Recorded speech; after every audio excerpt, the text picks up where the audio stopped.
Ballina 2023 collabore avec l'ambassade de France en Irlande, avec le comté de Mayo, la ville de Ballina, pour commémorer l'année des Français, pour commémorer les 200 ans du décès du général Humbert et les 225 ans de son débarquement dans la baie de Quilala.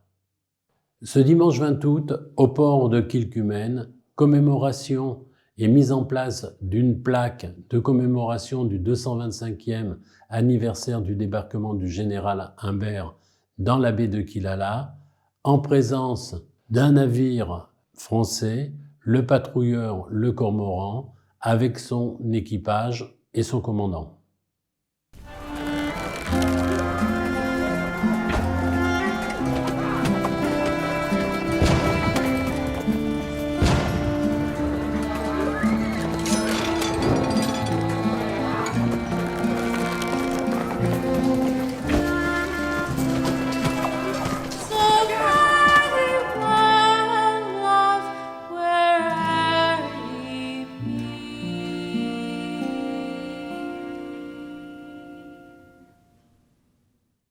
Le 19 juillet 1798, le Directoire autorise l'expédition sur l'Irlande et donne le commandement au général Humbert. Après avoir reçu l'ordre du Directoire, le général Humbert se rend à Rochefort pour trouver les troupes qui seront désignées pour cette expédition.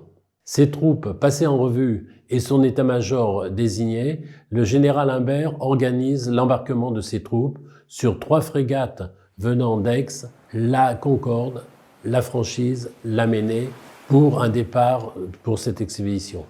Le 6 août 1798, les 1025 hommes du général Humbert embarquent effectivement dans la rade de La Rochelle pour cette expédition en Irlande. Pendant 16 jours, ils naviguent sur une route sinueuse pour éviter la présence des navires de la flotte anglaise.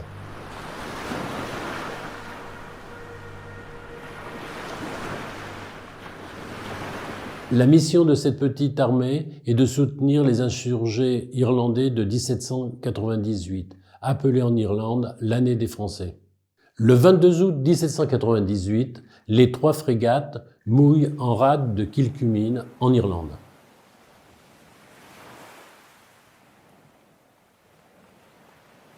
Le 23 août 1798, le général Sarrazin reçut l'ordre d'aller vérifier la position de Ballina, distante de 2 lieues. La position de Ballina n'était pas facile pour la défensive. Les Anglais quittèrent la ville pour se diriger vers Foxford pour se replier sur cette région. Les Français entrèrent dans Ballina sans surprise et sans défense des Anglais qui étaient sur Foxborough. Le 28 août, le général Humbert quitta Quilala avec 800 hommes et 600 Irlandais pour aller attaquer la ville de Castelbar. Après une marche forcée de 40 km, les troupes françaises du général Humbert, formées de 600 Français et de 400 Irlandais, arrivèrent en vue de Castelbar. En position de hauteur, ils dominaient les troupes anglaises. Les Anglais en déroute sont poursuivis par le général Humbert et le général Sarrazin. Ce fut la grande bataille de Castelbar. Les Anglais en déroute ne s'arrêtèrent qu'à Tuan, à 54 km de Ballina, les autres 68 km à Alston. Suite à cette victoire, l'éphémère République de Connaught fut mis en place par un gouvernement révolutionnaire irlandais.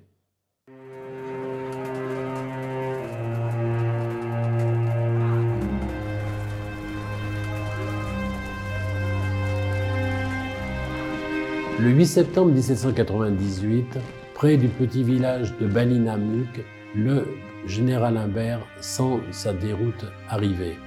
À 9 h, le général Humbert, submergé par les troupes anglaises dévalant de la colline, doit se rendre au général Lac.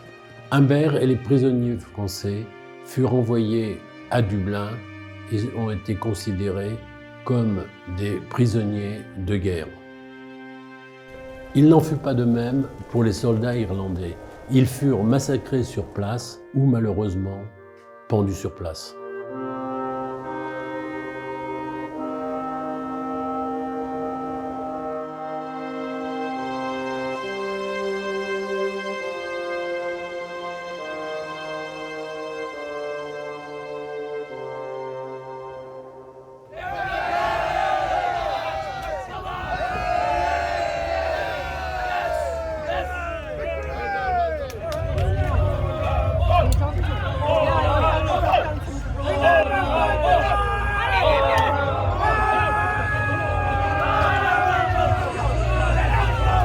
Dans les jardins de la collection Johnny Clark, une pièce de Denis Cork retraçant les événements de 1798 du comté de Mayo avec une interprétation de la Marseillaise. Alors les enfants de la patrie, le jour des gloires est arrivé.